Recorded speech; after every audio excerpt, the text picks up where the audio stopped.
Hello, my name's Chris. I'm a vintage science fiction paperback book collector, and these are the books that I've picked up in the last couple of weeks, primarily from our trip back from a short holiday in Wales, which the books I showed in the last video were from there. But these are from, as I say, of stopping off at various bookshops on the way back, plus also the day after we got back was the Sardis Book Fair. So I went there and as always got some lovely books from there. So the first shop we went to was called Hardy's Bookstore in Welshpool, and highly recommend it. Fantastic bookshop, stuffed with secondhand and vintage books. They had a kind of floor to ceiling science fiction paperback bookshelf, and next to it was fantasy, and the books were double stacked, and there were piles of books on the floor in front as well. So you really had to get in there to kind of search and hunt for great books, and treasure I did find. The first book I got was this lovely edition, very good edition of Alas Babylon by Pat Frank, which is a kind of seminal post-apocalyptic, nuclear apocalyptic book. I read this many years ago. And it's great. I really love post-apocalyptic fiction, and if you like that as well, this should be one of the books that you read. Really good, and it's lovely to have this mint edition for £2, which was absolutely lovely. Next is this first edition of this Philip K. Dick book, Valis. This is the Bantam from 1981, and Valis, let me just get that, is an acronym for Vast Active Living Intelligence System, and is kind of one of Philip K. Dick's books musing on religion and religious experience and spirituality, which he had kind of various religious experiences, and so that should be a kind of really interesting read when I get around to it. Next up is this lovely early Kate Wilhelm book, The Killer Thing. This is the Dell edition from 1969. I think the book came out in 67. I don't know a great deal about Kate Wilhelm. This is her third book, I think. But I absolutely loved Where Late the Sweet Bird Sang, which is one of her classic post science fiction books, and this is a beautiful Gollins science fiction masterwork edition that was also in Hardy's Bookstore. I do like to pick these up whenever I see them. Unfortunately, you see them kind of less and less now. You used to see them everywhere, these Black Spine ones, but I think lots of people like them and lots of people collect them, so they're kind of hard to spot, hard to find. The yellow ones are also nice, the yellow spine ones, but they're not so well produced. I think the laminate often comes away. So yeah, very happy to get this. And if you haven't read this book, Where Late the Sweet Bird Sang, you really should. It's a great book looking at cloning and the impact of cloning in the future. Really good. Next up is another Philip K. Dick book. They did have quite a few.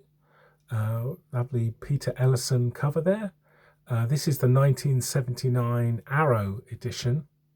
Not in brilliant condition, but pretty good. It's actually Philip K. Dick's first published novel from 1955, and is about a kind of society where lots of decisions are made by lottery, by chance. And is kind of Philip K. Dick thinking about game theory and things like that, and numbers. Really interesting. Look forward to reading this very much. Then there was yet another Philip K. Dick book, The Ganymede Takeover. This one was written with his childhood school friend, I'm not sure school, but childhood friend, Ray Nelson, who also became a science fiction writer. I don't know a great deal about this one. This is the kind of Ace edition from 76. It's originally a mid-60s book. So the blurb says that the worm kings of Ganymede conquered Earth and now have to rule it. But the humans are hard to regulate and they're unusually troublesome and unpredictable. How could such an inferior people be so unreasonable? Hey, that's us they're talking about. Next up is a great book I've been looking for a while. Really happy to have this. This is the first edition, Bantam 1977, of Ecotopia by Ernest Callenbach. And I think there were a couple of self-published earlier editions, but this is acknowledged as the first edition. This is the Bantam. And it's a really interesting story. Northern California, Oregon, and Washington, parts of Washington state, cede from the United States to create a ecological-based society. And 25 years later, in 1999, a kind of journalist from America is allowed in to kind of tour around and see how the society is holding up. And it's a really interesting perspective from 1977 of what a kind of ecological future would look like. So, for instance, the journalist discovers this bizarre things, that there are recycling bins on every street corner in lots of buildings, and that the people use sustainable fuel for energy. So it's kind of like the book was kind of playing with what a kind of ecological society could look like in the future. And it's really interesting because a lot of those things have now come to pass. But that's obviously not just what the book was about, but it's a kind of really interesting insight into that. So highly recommend this book. If you see it, pick it up. And the last book I got from Hardy's bookstore is this edition of Little Big by John Crowley. It's the first British edition in Methuen from 1983.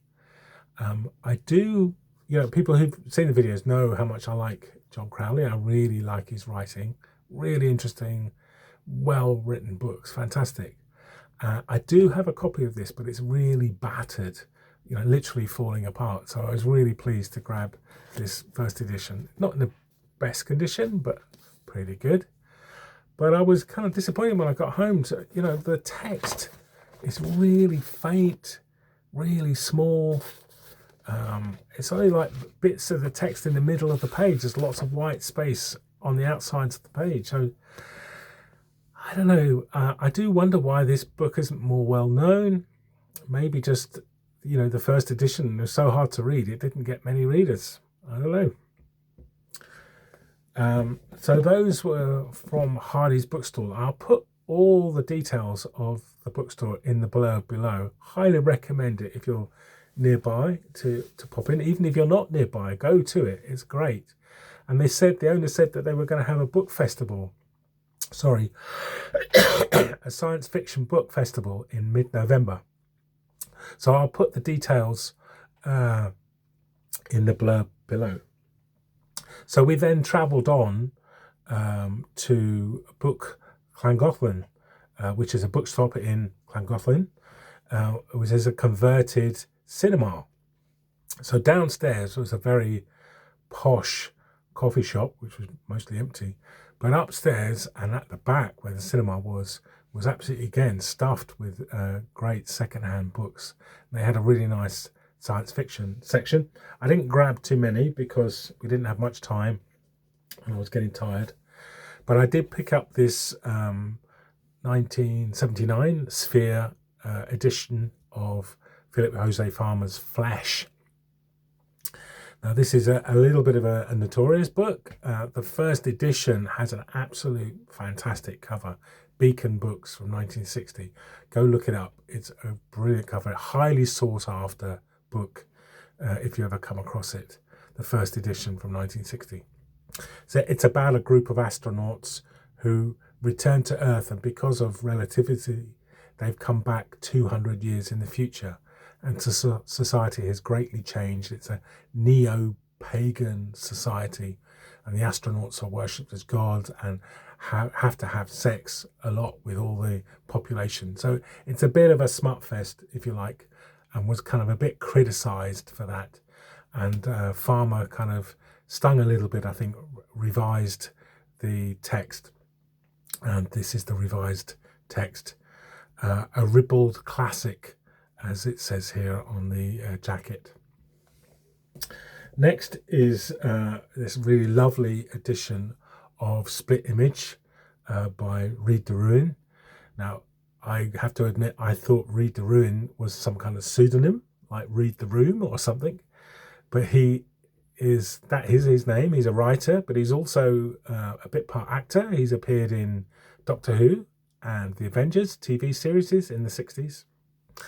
And this is a bit of a anti-war polemic, apparently, from the mid-50s. This is the 1962 Digit edition, and I really love Digit sci-fi. I'm trying to pick them all up. I've got about 50 of them so far. So this is a lovely mint edition copy of that.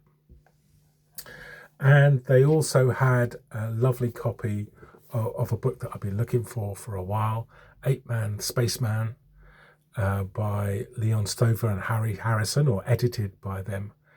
I collect all the Penguin science fiction books from 1935 to 1985. There's about 310 editions of science fiction books. Many of them are kind of reprints. And I've got all but about 20. And this is one of the ones that I'm missing, the 1979 edition with a cover by Adrian Chessman. So very happy to have another of my Penguin sci-fi wants ticked off. So those are all the books we got from Books Llangollen. Again, we'll put the details in the blurb. Then we travelled on and came back via Astley Book Farm. So that's a barn of a place, literally, on the outskirts of Coventry, Nuneaton. And I've never been, wanted to go for quite a while. And they had some absolutely lovely books, really nice vintage, great condition. They weren't cheap. I mean, they're not hugely expensive, but they're not £2 or £3. They're more in the kind of £4 to £8 region. But because they're in good condition, I did, because I bought about half a dozen books, I did try and get a discount from the owner, but he was impervious to my charms. But these are absolutely lovely books. So the first one I got is another Digit, The Salamander War by Charles Carr. Again, beautiful edition. This is a really interesting book, actually. There is a kind of apocalypse or something on Earth, and two groups of people from Earth, a kind of gung-ho Americans and more kind of cultured, easygoing Europeans, land on this planet and don't get on. But then the aliens attack, and they, or as we say, I suppose in these post-colonial times, the indigenous peoples of the planet defend themselves from these invaders. And so the humans work together to try and defeat the aliens. But I like the fact that some of the Europeans kind of sabotage the militaristic efforts of the human community in order to try and build relations with the alien or the community on the planet. So a really interesting novel from the mid-50s again, and a lovely Digit edition. And then we have another Digit. This was The Change by George Foster. I don't know much about this book. Basically, it's an interesting premise. There is nuclear testing in the atmosphere, which creates a huge fog and also makes all men and women and children stay exactly the same age. They realize that nobody is aging. And so all people stay the same age. And it's about the kind of societal implications of that. So a very interesting premise. If you've read this book, please do put some comments below. Interesting. And then a really lovely, I keep saying I collect Monarch, I collect Penguin, I collect Digit, but I also collect Monarch books. Monarch were a real sort of pulp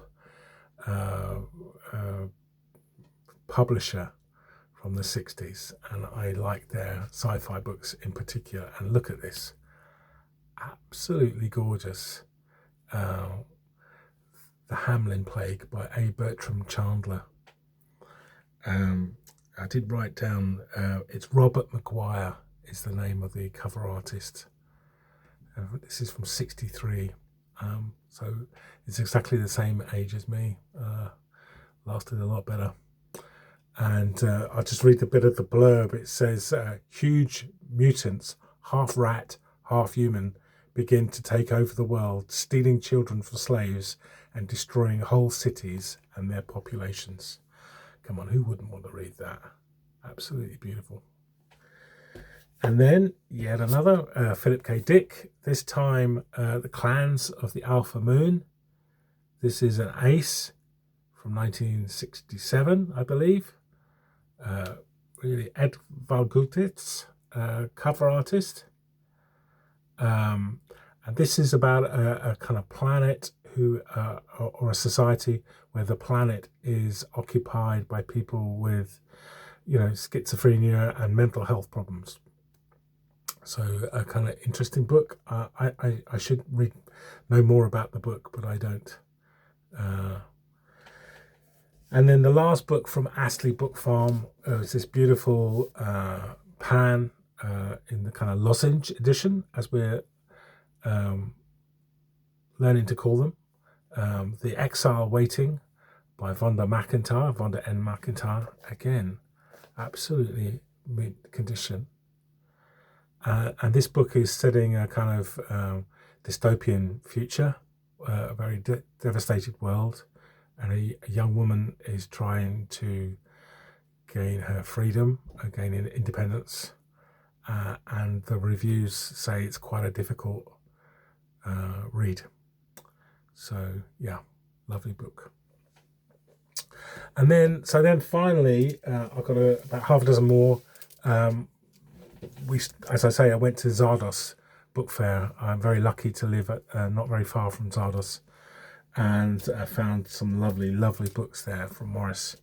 So this is, I mentioned a few times that I really like these World Distributors, or Consul is the imprint editions. So I've popped this in a bag because it's a bit fragile. Rex Gordon, Utopia 239. And the cover artist is, I can't find it, John Richards. So this is set in a kind of dystopian future about the protagonist and his girlfriend, and his girlfriend's father, very luckily, invents a time machine, and they go into the future away from the English dystopia, and they find another kind of lust-filled world, as it says on the front. And again, there is kind of lots of sex and lots of orgies in this. Kind of the 50s, when you think about it, was a bit of a repressed time. So yeah, lovely book, lovely cover.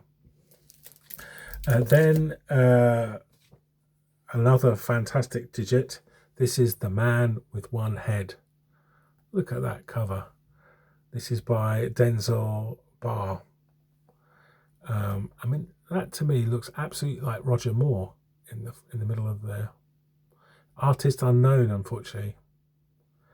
And again, this is about a future where all men become sterile following more nuclear testing, except for one man who is chased by the female population, as you can imagine. So yeah, another 50s insight of life there, but a great look at that cover, absolutely beautiful. And then another book I'm really happy to have. This is the first edition of Tomorrow the Stars, which is an anthology by Robert Heinlein, Signet, from 1953. I mean, look at that, absolutely beautiful condition. And it's got some really, really great stories in here. Kurt Vonnegut, Wilson Tucker, Judith Merrill. Really lovely, very happy to have this. And then another couple of digits which probably need no introduction really. Frederick Poole and C.M. Kornbluth's Gladiator at Law, and The Space Merchants. These are both digit editions. Again, very nice, particularly to have this very early edition of a digit. There is an earlier edition of The Space Merchants that I have, but I didn't know this edition existed. So lovely to have them both. And then very finally, the final book, I always say save the best to last, I think. This 1954 copy of No Place Like Earth, which is an anthology again. This is edited by John Carnell. Look at that beautiful cover, Dennis McLaughlin cover, Boardman books. I really want more of these Boardman books. Again, a great anthology. I don't really do reviews on this channel, but I may break the rule and read this and review it, because it's got really early, late 40s, early 50s books, stories by John Wyndham, Arthur C. Clarke, really, really great writers, from the very late 40s, early 50s. So we will see. So those were the absolutely beautiful books I found, at the beginning of October 2025. So thanks very much. And do look at the details of where the books are from, and do go and visit your local bookshop. Bye.